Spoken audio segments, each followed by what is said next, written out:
Mombasa. Migao mar Teko kokalo e kambi mar Kenya Pipeline ochiwo ayanga ofise ma oger ne skund primary ma Kowuor e Karachuonyo od bura ma Karachuonyo e kaunti ma Homa Bay mar konyo e ting'o malo rang'iny mar somo e skundno. Ofisego ma ogedo margi nomuonyo siling milion 3 bende ni kod kar keto masinde mag kompyuta ma jopuonjre tiyo godo e somo e yor lony manyasani. Skundno mane ochaki higa mar 1954 osebedo ka onge ofis ma jopuonjre nyalo konyorego.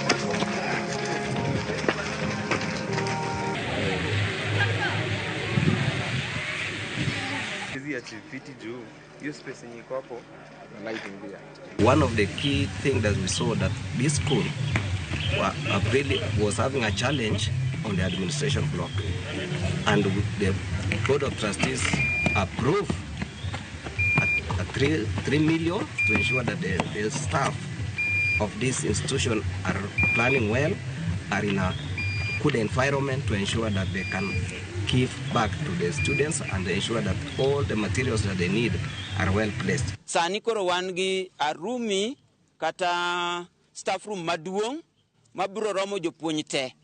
Wan gi head teacher's office mane iye kanyo. Wan gi deputy head teacher. Wan gi senior teacher's office. Kendo wan gi reading room mwadhi kete gadgets mag computer and what have you.